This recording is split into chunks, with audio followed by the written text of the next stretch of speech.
निसंकीय निकंखीय निर्वीतिगिच्छा अमूढ़ दिठीय ऊह three करणे वत्सल पभावने अठ।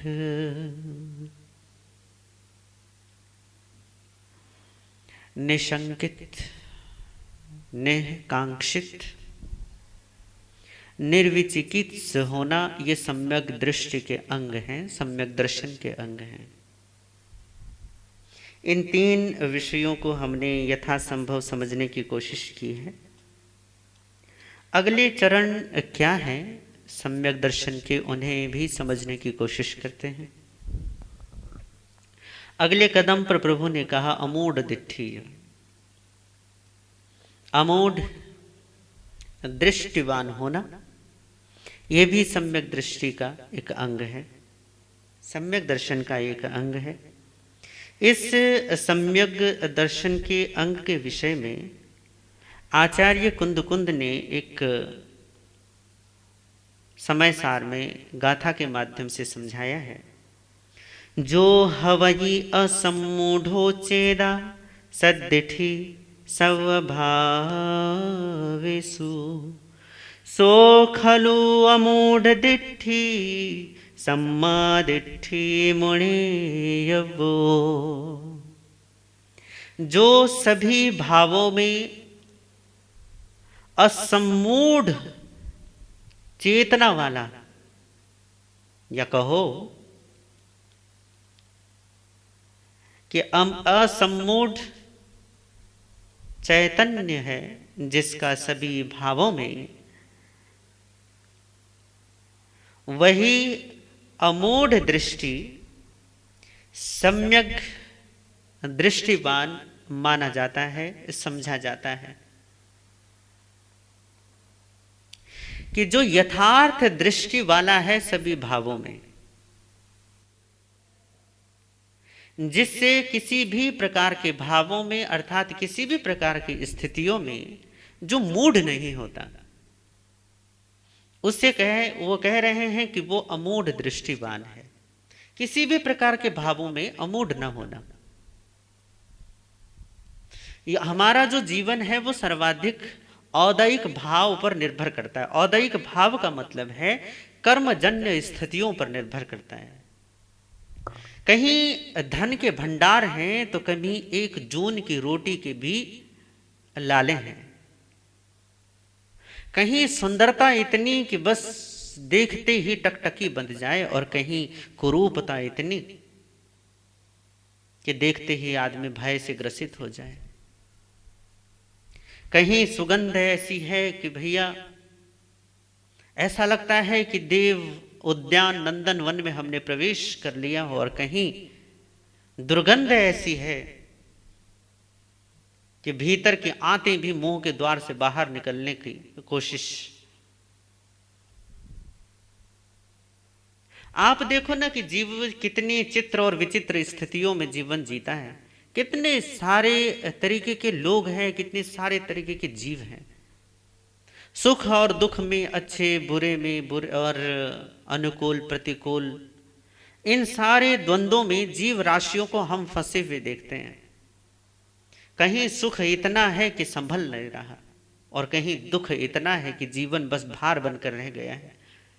कहीं अच्छा इतना है कि बस पूछो मत, और कहीं बुरा इतना है कि बस उसकी भी सीमा नहीं है, उसकी भी हद नहीं है। ये सारे के सारे कर्म जनित भाव हैं।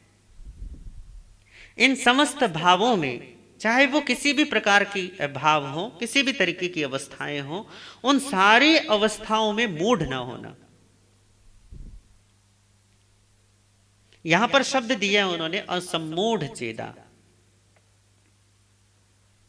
ऐसा ज्ञानी जो असम्मूढ़ रहता है। ज्ञान की एक ऐसी अवस्था कि कहीं भी किसी भी प्रकार की मूढ़ता नहीं आती। इसे आगमकारों ने समझाने के लिए 3 प्रकार की मूढ़ताओं में इसे गिना है।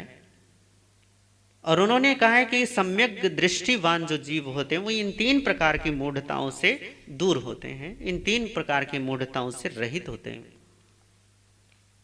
सबसे पहली मूढ़ता, हमारी इस पर पहले भी चर्चा हो चुकी, पर आज भी थोड़ी सी इस पर चर्चा कर लेते हैं, वो है देव मूढ़ता। देव मूढ़ता अर्थात ऐसा अपने मन में सोच लेना या ऐसा समझ लेना कि किसी भी प्रकार की देवी और देवताओं की सहायता से या उनके सहयोग से आपके कर्मों में कोई परिवर्तन हो सकता है, या कोई देवी देवता आपको कुछ दे सकता है, ऐसा सोचकर उनकी पूजा करना, उनकी आराधना करना, ये देव मूढ़ता है। देव मूढ़ता में पूरा संसार आपको उलझा हुआ दिखाई देगा। यहां तक कि जैन परंपरा, बौद्ध परंपरा में जहां देवी देवताओं की पूजा का पूरी तरीके से निषेध है, आज ये भी बेचारे लगे पड़े हैं। इन्होंने भी पता नहीं कितने सारे देवी देवता खड़े कर दिए हैं। कहीं नाकोड़ा भैरव खड़े हैं, कहीं पद्मावती, कहीं धर्णेन्द्र देवता, कहीं चक्रेश्वरी, कहीं अंबिका और पता नहीं क्या क्या, कहीं घंटाकर्ण भी हैं। इन यक्ष और प्रेत और असुर और राक्षस प्रजाति के देवी देवताओं की पूजा करके लोगों को ऐसा लगता है कि हमारे जीवन में कुछ ऐसा घटित हो जाएगा जो हमें नहीं है। यह भी एक अज्ञानता की अवस्था है, जिसकी वजह से आपको ऐसा लगता है कि कोई होगा ऐसा या कोई ऐसा होना चाहिए जो आपको कुछ दे सकता है। प्रकृति का विधान ऐसा है, जीवन का विधान ऐसा है, ऋत का नियम ऐसा है, सत्य का ये कानून ऐसा है कि यहां आपसे कुछ छीन नहीं सकता और आपको कुछ कोई दे नहीं सकता। परंतु ये सोचना कि कोई देवी देवता आपके जीवन में किसी तरीके से कोई बदलाव ला सकता है या कुछ आपको दे सकता है, या फिर भयभीत होकर के कहीं नाराज होकर कुछ आपसे छीन सकता है, तो ये भी एक प्रकार की मूढ़ता है। परमात्मा कहते हैं कि कोई भी इस संसार की बड़ी से बड़ी शक्ति कोई भी नहीं है, कि परमात्मा भी ऐसा सामर्थ्यवान नहीं है कि वो तुम्हें कुछ दे सके और तुमसे कुछ ले सके।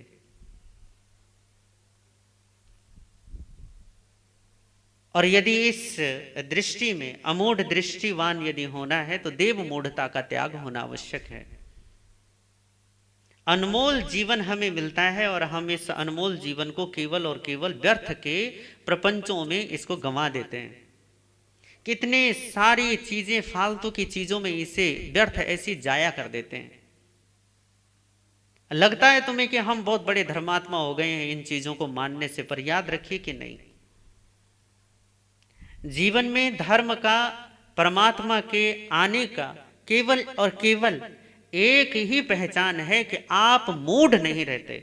मूढ़ का, और ये जो मूढ़ता का अर्थ है, इसका मतलब ही इतना होता है कि कोई आपको बरगला नहीं सकता, कोई आपको भ्रमित नहीं कर सकता, किसी भी प्रकार से आपको गलत रास्ते पर नहीं लगा सकता। तो देवी देवताओं के नाम पर जो ये लोग पता नहीं कितने कितने गलत धंधे लेकर बैठे हुए हैं, कितने सारे उपाय और विधान लेकर बैठे हुए हैं, चाहे वो गुरु लोग हों, साधु लोग हों, गृहस्थी लोग हों, पंडित और पुरोहित लोग हों, ये सारे के सारे आपके जीवन के साथ खिलवाड़ करने वाले लोग हैं। तो इसलिए कहा कि देव मूढ़ता से तो बचकर रहना चाहिए। देव यदि आपको बाहर में किसी को बनाना भी है तो केवल और केवल अरिहंत अर्थात जो राग और द्वेष से, मोह और आसक्ति से रहित हैं, जिनकी आत्मा सत्य में प्रतिष्ठित है, ऐसी परिपूर्ण ज्ञानवान आत्माओं को ही केवल अपना देव स्वीकार किया जा सकता है, इसके अलावा और किसी को नहीं। पर यदि आप फिर भी स्वीकार करते हैं तो भैया ढोते रहो अपनी मूढ़ता, जबरदस्ती ढोते रहो, कोई फर्क नहीं पड़ता। तुम्हारी कुल देवियों के नाम पर, गोत्र देवियों के नाम पर, मंदिरों और तीर्थ देवियों के नाम पर, आप आजकल तो अधिष्ठाता और अधिष्ठात्री देवी और देवियां, शासन देवियां, पता नहीं कितनी सारी देवियां खड़ी कर दी तुमने।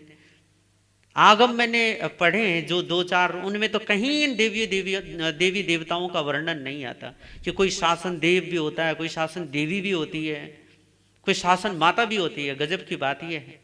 हाँ, अष्ट प्रवचन माता के विषय में जरूर पढ़ा है मैंने, और एक बार नहीं 1000 बार पढ़ा होगा। अष्ट प्रवचन माता के विषय में जरूर पढ़ा है, पर शासन माता, ये पता नहीं कौन से नए लोगों ने नई माता पैदा कर दी। और ये सारे कारण कहीं और से पैदा नहीं होते। ये जो देवी देवताओं की फौज तुमने खड़ी कर दी है, ये केवल और केवल एक ही बात सिद्ध करती है कि तुम लोग मूढ़ हो। देव मूढ़ता है। एक चीज याद रखना, मूढ़ता में और मूर्खता में फर्क होता है। पढ़ा लिखा भी मूढ़ हो सकता है और अनपढ़ व्यक्ति भी मूढ़ रहित दशा को प्राप्त कर सकता है। कबीर, रैदास जैसे लोग कोई प्रॉपर विद्या अध्ययन करने के लिए नहीं गए थे। रामकृष्ण परमहंस ने किसी गुरुकुल में जाकर कोई 20-25 साल लगाकर कोई खूब पढ़ाई नहीं की थी, खूब उन्होंने अक्षरों का घोटम घोट नहीं किया था, नहीं, पर फिर भी अमूढ़ दृष्टिवान थे। दृष्टि निर्मल थी तो जो जैसा है उसे वैसा देखने का सामर्थ्य प्राप्त था।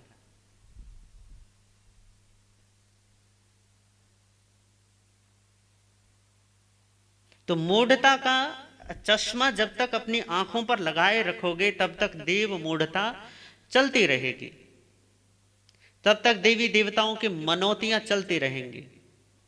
तब तक बस आप कहोगे कि हमारे खानदान वाले पूर्वज भी तो करते आए हैं पूजा, तो हम कैसे छोड़ दें। ना छोड़ो, कौन मना करता है आपको, पकड़े रखो।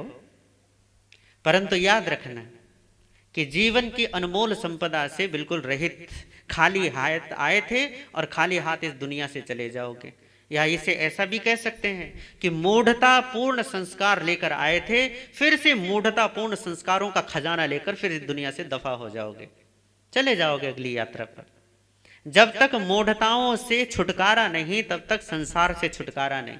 और पता है मूढ़ता क्या है? मूढ़ता है अपने दुख को लंबाने का उपाय। मूढ़ता का मतलब है कि तुम दुख में रोते भी हो, तुम दुख से पीड़ित भी होते हो, तुम दुख से हैरान और परेशान भी होते हो, तुम मुक्ति भी चाहते हो, परंतु गजब यह है कि मूढ़ता से तुम मुक्त नहीं होना चाहते, मूढ़ताओं का त्याग नहीं करना चाहते, है ना। मूढ़ता नहीं छोड़ेंगे, बाकी कुछ भी करेंगे, देवी देवता मनाएंगे, पूजा पाठ करेंगे, 1000 तरीके के विधान करेंगे, परंतु मूढ़ता नहीं छोड़ेंगे। मूर्खता और मूढ़ता ना, है ना, पढ़ा लिखा जो नहीं होता उसे हम कहते हैं ये मूर्ख है, क्योंकि इसे कुछ नहीं आता, ना पढ़ता है ना लिखता है, कुछ भी इसे बातें समझ में नहीं आती, तो हम उसे क्या कहते हैं? ये मूर्ख है। जिसे हम कह सकते कि ये अशिक्षित है, अनपढ़ व्यक्ति है। अशिक्षित को मूर्ख कहना चाहिए, मूढ़ नहीं। मूढ़ता का तो तात्पर्य सिर्फ इतना है कि तुम अपने दुखों को ढोने के जितने उपाय हो सकते हैं तुम सारे उपायों को अपनाए चले जाते हो, सारे उपायों को साथ रखे चले जाते हो। कोई तुम्हें दूसरा समझाए भी ना सही तरीके से कि भैया ये सही है, मतलब इस ढंग से यदि तुम करोगे तो ये ज्यादा उचित है, ये ज्यादा सम्यक है, ये ज्यादा समीचीन है, तो तुम कहते नहीं नहीं नहीं नहीं। समीचीनता का क्या मतलब है? इतने सालों से हमारे दादा के दादा, दादा के दादा, दादा दादा दादा, ओ पुराने हमारे पूर्वजों तक पता नहीं कितने लोग तो ये सब कुछ करते आए हैं, तो हम कैसे इसको छोड़ देंगे, कैसे इसका त्याग कर देंगे? तो ना करो, ना कीजिए त्याग। परंतु जब तक तुम्हें अपनी मूढ़ताओं से मुक्ति का कोई एक भी साहस नहीं होता तब तक आप याद रखिएगा कि दुखों से मुक्ति नहीं हो सकती। मूढ़ता का तात्पर्य सिर्फ इतना सही है कि तुम अपने दुखों को बस पकड़े रखना चाहते हो, उनको बचाए रखना चाहते हो।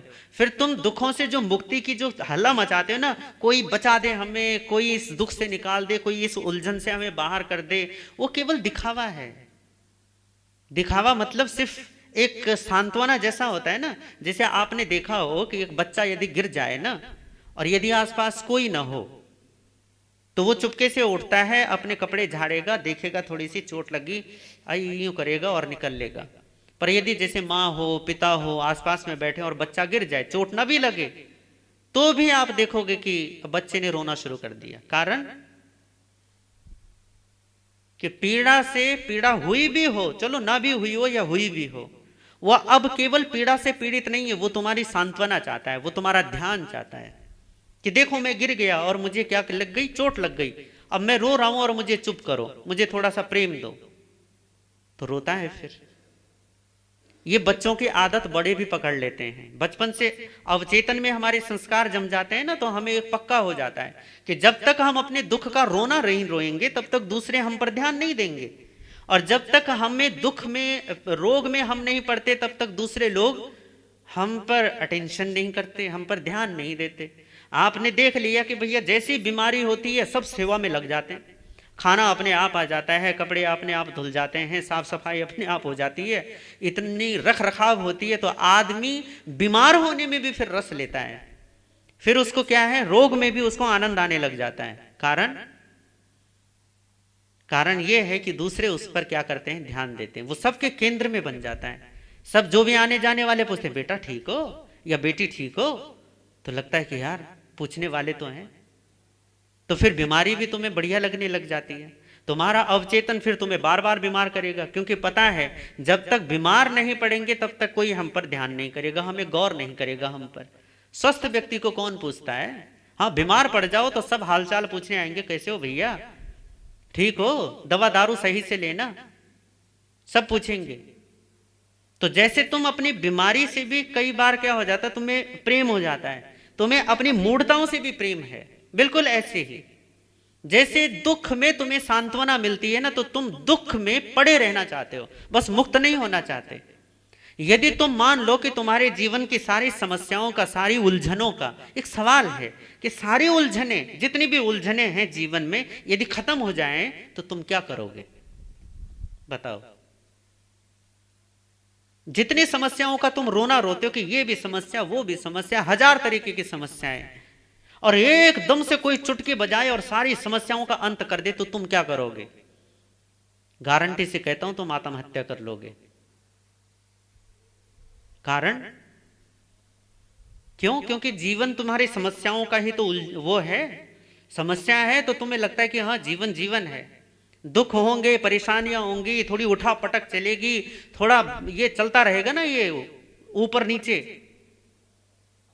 अब भैया जैसे क्या होता है, आपने देखा होगा कि पहाड़ों में या जहां रास्ते थोड़े विकट होते हैं ना, घुमावदार रास्ते होते हैं, वहां इतने एक्सीडेंट नहीं होते, कभी नहीं होते। ऐसा नहीं है कि बिल्कुल भी नहीं होते, होते हैं, परंतु इतनी अधिक मात्रा में नहीं होते। कभी बाय चांस कुछ ब्रेक फेल हो गया या टक्कर हो गई, वो ठीक है।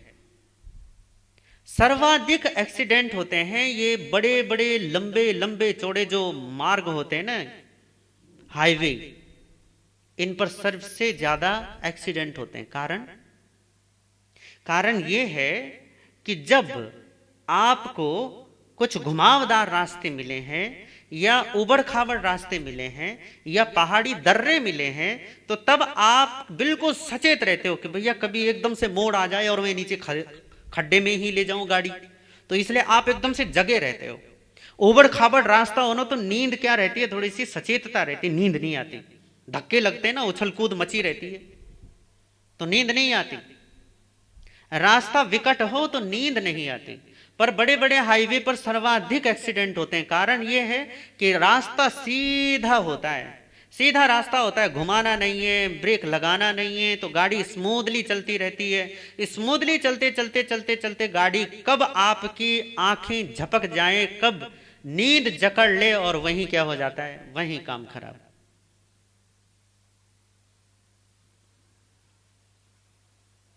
तो आपको भी जीवन तभी तक जीवन लगता है जब तक थोड़ी समस्याएं हो ना, जीवन में थोड़ी उलझने हो। हाँ, उलझने जरूरी हैं, तभी तो आप इन उलझनों को पैदा करने वाली जड़, उस मूढ़ता को, उस मिथ्यात्व को, मोह को पकड़े रखते हो जबरदस्ती कि नहीं भैया हम नहीं छोड़ सकते। रोगे घर के लिए, परिवार के लिए कि ये ऐसा वो वैसा, परंतु फिर भी मूढ़ता का त्याग नहीं करोगे। सुबह सुबह का समय था, बाबा जी बैठे हुए थे सड़क पर, रोड पर, रो रहे थे जोर जोर से। लोग आ जा रहे हैं परंतु कोई पूछ न रहा। एक महात्मा जी उधर से निकले और बोले कि मेरे क्या हो गया महाशय, क्यों रोते हो सुबह सुबह? तो करे क्या बताऊं बाबा, वो सामने बच्चा देख रहे हो अभी जा रहा है? करे हाँ। करे वो मेरा पोता है। करे फिर? करे वो अभी आया था मुझसे पैसा मांगने के लिए, उसने मुझसे 100 रुपए मांगे। अब सुबह सुबह अभी अभी तो मैं आया हूँ, कहाँ से उसे 100 रुपए देता? मैं तो भिक्षा से, भीख से अपना जीवन गुजारता हूँ, तो भीख में जो मिल जाता है। अभी सुबह सुबह आया था, इतने पैसे थे नहीं मेरे पास। तो करे फिर समस्या क्या है? समस्या करे बाबा जी ये है कि उसने मेरा जूता उठाकर मुझे मार डाला और मेरे माथे जूता मारकर चल रहा है। तो देखो कैसा जीवन आ गया, कैसा जमाना आ गया, मेरा पोता मुझे जूता मारकर चला जा रहा है। तो बाबा बताओ दुख की बात है या नहीं है? बाबा जी बोले हाँ बड़ी दुख की बात है ये तो। महात्मा जी बोले ये तो बड़ी दुख की बात है कि आपका पोता ही आपको जूता मारकर जा रहा है, तो ये तो बड़ी दुर्भाग्य की बात है, ऐसा तो नहीं होना चाहिए। आप एक काम क्यों नहीं करते, छोड़ क्यों नहीं देते ये सब कुछ? चलो छोड़ो ये सब कुछ, कहाँ अपने पोते के जूते खा रहे हो 100 रुपए के पीछे? अरे भैया मेरे आश्रम में चलो, आराम से भगवान के भजन करना, बंदगी करना, कीर्तन करना और बचा हुआ जीवन सफल करना अपना। कहाँ यहाँ बैठे बैठे कहाँ भीख मांग रहे हो आप? तो जो बाबा जी अभी तक रो रहे थे एकदम से चुप हुए और कहा करे करे बाबे महात्मा जी सुबह सुबह मैं ही मिला तुम्हें। करे क्यों, क्या हुआ? करे भैया पोता मेरा, जूता मेरा, माथा मेरा, तू क्यों फालतू में पंचायती करके मेरा माथा घुमा रहा है? करे चल निकल यहां से। तुम समस्याओं का अंत भी चाहते हो परंतु समस्याओं में रहकर ही। तुम समस्याओं को बचाना भी चाहते हो और उनसे दुखी भी नहीं होना चाहते। तुम फांसी भी लगाना चाहते हो और मरना भी नहीं चाहते। जहर भी खाना चाहते हो, जहर भी पीते चले जाते हो और कहते हो कि इसका असर भी नहीं होना चाहिए। आग में बैठे हो, घर में आग लगी हुई है और कहते हैं मुझे जलना नहीं चाहिए, जलन नहीं होनी चाहिए। भैया कर क्या रहे हो? रोते हो कि हाय जल गए जल गए जल गए, फिर जलन को छोड़ क्यों नहीं देते उस जगह को? मूढ़ता यही तो है। जहर पीते चले जाते हो, रोते चले जाते हो और फिर भी जहर पीना छोड़ते नहीं हो। आग में तुम जल रहे हो और जलन हो रही है, बुरी तरीके से पीड़ित हो, बेचैन हो, दुखी हो और फिर भी इस आग से बचने का कोई उपाय नहीं करते। यही मूढ़ता है। देवी देवताओं की शरण में जाकर जब तुम इस मूढ़ता का, इस शांति का थोड़ा सा चाहते हो, हाँ भैया कोई भैरव बाबा आएगा, कोई नाकोड़ा वाला, कोई पद्मावती देवी ऊपर से बस बस वो करेगी ना, तथास्तु करेगी और सब हो जाएगा काम। ये मूढ़ता है। ये भी एक प्रकार का मोह है, ना समझी है। जब तक ये ना समझी चलेगी, परमात्मा कहते हैं तुम्हारे दुखों का अंत नहीं होगा। अरे वो जो तुम नाकोड़ा में बैठा रखा तुमने, जो भूमिया है, जो पद्मावती है, वो खुद बेचारे दुखी हैं, वो खुद आग के घर में बैठे हैं, वो खुद मौत का इंतजार कर रहे हैं और तुम सोच रहे हो कि वो तुम्हें बचा लेंगे। भूल जाओ। जो खुद आहार, भय, मैथुन और परिग्रह आदि संज्ञाओं से ग्रसित हैं, उन संज्ञाओं से जो पीड़ित हैं, उन पीड़ित लोगों से तुम चाहते हो कि वो तुम्हारी पीड़ा से तुम्हें मुक्त कर देंगे। कब इन मूढ़ताओं से मुक्त होगे? अनंत तीर्थंकर भी, अनंत कृष्ण भी यदि तुम्हारे उद्धार के लिए धरती पर आ जाए ना, तो उन सबको भी तुमने मात दे दी है। इस जगत में सबसे सामर्थ्यशाली यदि कोई है ना, तो वो तुम्हारी मूढ़ता है। ये तुम्हारा अज्ञान है जो सर्वाधिक शक्तिशाली है। अनंत तीर्थंकर हो गए हैं, अनंत अवतार हो गए हैं, अनंत पैगंबर हो गए हैं, अनंत गुरुजन हो गए हैं। इन सारे गुरुओं के ज्ञान पर भी तुमने लात मार दी। कहा हमें नहीं चाहिए, हमें बस हमारी मूढ़ता पसंद है, हम नहीं छोड़ सकते इसको। तो याद रखो, गीता में कृष्ण की उद्घोषणा है कि जब जब धर्म की हानि होगी तब तब हे भारत, मैं धर्म के उत्थान के लिए, साधु जनों के मुक्ति के लिए इस धरती पर अवतरित होऊंगा। कृष्ण का वचन है और वो वचन का पालन करते हैं, बार बार करते हैं, हर बार आते हैं इस धरती पर। हाँ थोड़ा रूप बदल जाता है, थोड़ा रंग बदल जाता है, थोड़ी जगह बदल जाती है, थोड़े परिस्थितियां बदल जाती हैं, घटनाएं बदल जाती हैं, पर वो तो वही है ना, तत्व तो वही है। वो आता है हर बार और तुम्हारे उद्धार के लिए कहता है भाई हाथ पकड़ो। तुम कहते नहीं नहीं नहीं, बस एक बूंद रस और। वसुदेव हिंदी में कथा आती है, लगभग 2200 साल पहले लिखी है, लगभग 2000 या 2200 साल पुरानी एक कथा है वसुदेव हिंदी, जिसमें श्री कृष्ण के पिता वसुदेव की यात्रा का वर्णन है। बहुत सुंदर थे ना, तो पिताजी ने उनको अपने राज्य से निकाल दिया था, क्योंकि उनकी वजह से वो घूमने के लिए जाते तो स्त्रियां बड़ी आकर्षित हो जाती थी उनसे, तो राज्य से उनको निकाल दिया। तो जो जो घूमे वो सबका वर्णन है। उसी में एक कथा आती है वसुदेव हिंदी में कि एक व्यक्ति एक जंगल पार कर रहा था व्यापारियों के साथ, बड़ा सार्थवाह था। इतने में उस व्यापारियों के झुंड पर एक हाथियों के दल ने आक्रमण कर दिया। तो उसमें से एक यात्री अपने प्राण बचाता हुआ बिल्कुल अंधाधुंध, अब भैया हाथी पीछे पड़ा हुआ हो और तो फिर वो कहां बचने के लिए कौन सा रास्ता थोड़ी ना ढूंढेगा, बस उसे जहां बस जगह मिली वो उधर ही घुस गया वो और भागता है, बस सर पर पांव रख के और भागे जा रहा बेतहाशा, हाथी पीछे पीछे। हाथी ने भी सोच लिया कि भैया पूरे झुंड में बस इसी के पीछे भागना है मुझे। हाथी पीछे, आदमी आगे, और वो भागते भागते भागते भागते जंगल में एक बहुत बड़ा बड़ का वृक्ष था, एक बहुत बड़ा बरगद का पेड़, और उस बरगद के पेड़ पे आव देखा ना ताव, और उस पे क्योंकि वो बड़ी बड़ी जटाएं उससे लटक रही थी और सीधा कूद मारी उसने और एक जटा पकड़ ली और जैसे तैसे करके ऊपर चढ़ जाता है। अब जटा पकड़ के लटका हुआ है, इतने में उसने क्या देखा कि जिस जटा पे वो लटका हुआ है ना उसके बिल्कुल ठीक बिल्कुल नीचे उसके कुआं है और उस कुएं में बड़े बड़े मोटे मोटे अजगर अपना मुंह खोले खड़े हैं। बस वो गिरेगा और किसी भी अजगर के मुंह में जाकर क्या हो जाएगा, समा जाएगा। इधर वो हाथी वो अभी भी पीछा नहीं छोड़ रहा है, वो बस पेड़ पर धक लगा पड़ा है, धक्के पे धक्के मारे जा रहा है कि पेड़ को गिरा दूंगा और इस आदमी को तो छोड़ूंगा नहीं। पेड़ पर टक्कर मारे जा रहा है और पेड़ क्या है, जैसे भूकंप में होता है ना सब कुछ इधर उधर, जैसे अंधड़ चल गया हो, ऐसे आंधी में जब पेड़ यूं यूं झूमता है, ऐसे उस हाथी की टक्कर से बस पेड़ भी झूमे जा रहा है, बस इधर उधर, अब गिरा तब गिरा वाले हालात। इतने में उसने क्या देखा कि पेड़ पर ही जिस टहनी पर वो जटा थी वो लटकी हुई, जो वो उस जटा को जिस जटा को पकड़ा था उस टहनी को दो चूहे काट रहे थे, एक सफेद और एक काला चूहा।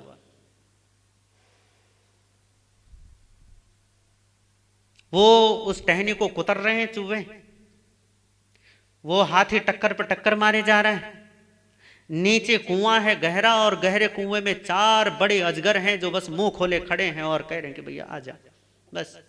और ऊपर से क्या हुआ कि वो उसी पेड़ पर क्या होता है, ऊपर मधुमक्खियों का छत्ता होता है। हाथी की टक्कर से वो मधुमक्खियों का छप्पा जब हिला तो मधुमक्खियां उड़नी चालू हो गई। उड़ती हैं तो उड़ती आड़ती वो उस व्यक्ति को पर भी आती हैं और उसको काटती हैं। अब वो बड़ा हैरान है और शोर मचा रहा है, बचाओ बचाओ बचाओ। तो जब वो आवाज लगा रहा था इतने में वही ना टक्कर मारने से वो छत्ते में से क्या होता है, थोड़ा सा छेद हो जाता है और शहद रिसने लग जाता है। रिश्ते रिश्ते क्या हुआ कि ऊपर से शहद की एक बूंद उसके मुंह में गिरती है और शहद इतना स्वादिष्ट, वो सब भूल गया कि हाथी टक्कर मार रहा है, भूल गया कि चूहे टहनी कुतर रहे हैं। जब तक वो बूंद नहीं टपकती तब तक तो कहता है बचाओ बचाओ बचाओ, फिर बूंद टपकती है और फिर थोड़ी देर के लिए चुप हो जाता है। फिर जैसे याद आता है अरे मर गया भाई नीचे अजगर, तो तुरंत कहता बचाओ बचाओ। तो इतने में कहते हैं कि उधर से देवराज इंद्र अपनी पत्नी शची के साथ जा रहे थे कहीं। शची ने आवाज सुनी कि अरे कोई है जो कह रहा बचाओ बचाओ। वो उसने देखा अरे बेचारा टहनी पर लटका पड़ा है। तो वो कहती देवराज इंद्र से अरे स्वामी देखो वो बेचारा कितने बुरे हालात हैं, वो देखो हाथी में फंसा पड़ा है, हाथी कब पेड़ को गिरा देगा पता नहीं। देखो ऊपर से मधुमक्खियां उसे काट रही हैं और नीचे चार चार अजगर। अरे रे रे वो देखो चूहे, वो चूहों ने कितना सारा कुतर डाला है उस टहनी को, बचाओ उससे। देवराज इंद्र कहते हैं वो नहीं बचने वाला, वो मर जाएगा। कहने नहीं आप कैसे आप देवताओं के राजा होकर इतने निष्ठुर कैसे हो सकते हो, आप बचाइए उससे चलिए। तो कहा कि चलो ठीक है तुम कहती हो। तो माताओं का दिल थोड़ा ना इतना कठोर नहीं होता। तो शची के कहने से देवराज इंद्र आए और कहने लगे भाई आजा। तो क्या करे बस एक मिनट आप रुकिए, बस एक बूंद और आती, वो टपकने वाली है बूंद, वो देख रहा है ऊपर, बस वो बूंद टपकने ही वाली है, बस आप जैसी बूंद टपकेगी मैं आ जाऊंगा। तो एक बूंद टपकी और कहते हैं कि देवराज अब तो आजा भाई। तो इतने में नजर ऊपर ही करे नहीं बस एक बूंद और फिर मैं आता हूं, एक बूंद और फिर मैं आता हूं, एक बूंद और फिर मैं आता हूं। करते करते इतने में चूहों ने डाली कुतर दी और नीचे गया और उनमें से किसी अजगर ने उसको क्या कर लिया, अपना आहार बना लिया। मौका था उसके पास, है ना। तुम भी तो कहते हो बचाओ बचाओ हमें दुखों से मुक्त कर दो। जीव मात्र दुखों से मुक्त होना चाहता है। कौन ऐसा है जो दुखों से मुक्त नहीं होना चाहता? कौन है ऐसा जो समस्याओं को जानबूझकर अपने गले से लटकाना चाहता है?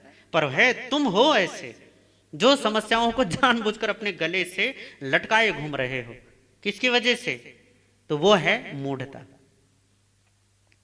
वो जो जंगल में भटकता हुआ भागता हुआ आदमी है ना, वो कोई नहीं है। ये पूरा जंगल है संसार। इस संसार में सार्थ वहां है इतने सारे जीव। उन जीवों में से एक के पीछे लग जाता है हाथी। वो हाथी है काल, मृत्यु। वो जाकर एक पेड़ को पकड़ लेता है। वो पेड़ है शरीर। उसमें वो एक टहनी पर क्या है लटक जाता है। जिस टहनी की जटा को पकड़कर लटक जाता है वो टहनी है आयु। उस पर दो चूहे उसे कुतर रहे, एक सफेद और एक काला। वो है दिन और रात। नीचे एक कुआं है जिसके कहा है ये संसार का कूप है, कुआं है, गहरी खाई है, जिसमें 4 अजगर हैं जो अपना मुंह खोले बैठे हैं, मुंह बाए बैठे हैं। वो है चतुर्गति, नरक गति, त्रियंश गति, मनुष्य गति और देव गति। ये चारों अजगर बस गिरने का इंतजार कर रहे हैं और कहें कि भाई आ और हमारे मुख में समा जा।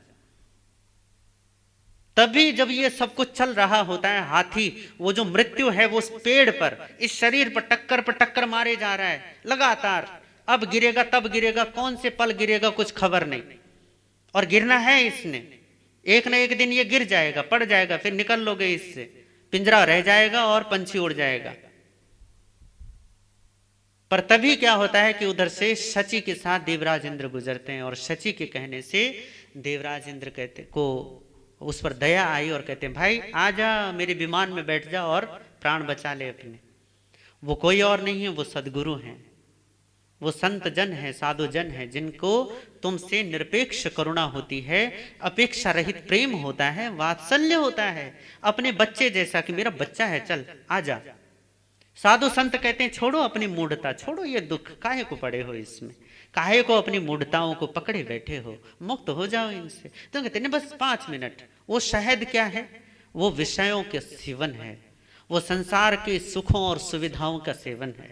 थोड़ा सा मिलता है आनंद और उस थोड़े से आनंद में तुम सारे दुख भूल जाते हो, सारे दुख। संसार में पिटते हो, रुलते हो, घुलते हो, छिदते हो, भिदते हो, दुखी होते हो, हैरान, जीवन बिल्कुल जीने लायक ही नहीं लगता। और फिर कहते हो थोड़ा सा मिलता है, थोड़ी सी अच्छी साड़ी मिल गई, ओ बस पूछो ही मत, मजा आ गया। एक सोने का हार मिल गया तो मजा आ गया, जीवन सार्थक हो जाता है। आज थोड़ा सा व्यापार में थोड़ा सा ज्यादा लाभ क्या हो गया, ओहो मैं तो धन्य हो गया। किसी संस्था ने आपको क्या एक सम्मान पत्र भेंट कर दिया, ऐसा लगता है कि भैया तीनों लोकों में आप जैसा तो कोई होनहार है ही नहीं। थोड़ी सी एक सफलता कहीं अर्जित क्या नहीं कर ली कि आपको लगता है कि हमारे जैसा तो कोई है ही नहीं। आप सारी समस्याओं को भुला देते हैं केवल एक सफलता के लिए, केवल एक विषय के सेवन और उस सुविधा के सेवन में मिला हुआ वो छोटा सा सुख थोड़ी देर के लिए भूल जाते हो। और जैसे वो सुख कम होने लग जाता फिर चिल्लाते हो अरे छुड़ा दो, मुक्त कर दो, कोई मुझे इससे छुड़वा दो। और फिर देवराज कहता है आजा भैया। फिर क्या कहते हो, बस टपकने वाली है, बूंद टपकने वाली। तुम भी यही कहते हो गुरु महाराज आ तो जाएंगे पर अभी नहीं, बस थोड़ा समय है, अभी बच्चा पैदा करना है, अभी शादी करनी है, फिर बड़े होंगे, अभी बच्चे पालने पोसने, अभी बच्चों को अपने पैर पर खड़ा करना है, अभी तो मुझे दुकान चलानी है, अभी तो ये करना है वो करना है, 1000 काम करने हैं, पर एक काम नहीं करना, अपनी मूढ़ता का त्याग मत करना, बाकी सब करना। सारी चीजें करोगे जीवन में पर मूढ़ता का त्याग नहीं करोगे, है ना। फिर चाहे वो देव मूढ़ता हो अर्थात देवी देवताओं को सहयोगी समझना, ये आस लगाना, ये आस बांधना कि कोई तुम्हारी वो कर देगा, तुम्हारा उद्धार कर देगा। और तुम्हारे देवी देवताओं में और तुम्हारे इन सारे के सारे जो मंदिर लेकर बैठे हो, अगर इतनी ही ताकत है ना तो कहो उनसे कि कोरोना खत्म कर दें, तब तो माने हम कि हाँ भैया कुछ हो सकता है। कोरोना ने, एक छोटे से विषाणु ने तो तुम्हारे सबकी नाक में दम कर रखे, तुम्हारे सारे भगवानों के द्वार बंद करवा दिए इसने। फिर भी लाज नहीं आती तुम्हें जरा से भी, फिर भी समझ में नहीं आती तुम्हें जरा भी बात कि भैया इनकी शरण में मरने से बेहतर है अपनी शरण में आ जाओ, इनके पीछे घुलने से अच्छा है अपने आप में उतर जाओ। पर ये तुमसे ना होगा क्योंकि तुम करना ही नहीं चाहते। देव मूढ़ता, गुरु मूढ़ता और धर्म मूढ़ता, भगवान कहते हैं कि 3 प्रकार की मूढ़ताएं जीव ओढ़े रखता है, और जो सम्यक दृष्टि होता है ना, वो ना देव मूढ़ होता है, न गुरु मूढ़ होता है, और न धर्म मूढ़ होता है। वो सारी प्रकार की मूढ़ताओं को क्या कर देता है, खत्म कर देता है, समाप्त कर देता है। तो जो मूढ़ता से रहित हो गया, उसी में ये अमूढ़ दृष्टि अंग प्रकट होता है, और जिसमें ये अमूढ़ दृष्टि अंग प्रकट हुआ, उसी का जीवन धन्य हुआ। इन्हीं भावनाओं के साथ ओम शांति।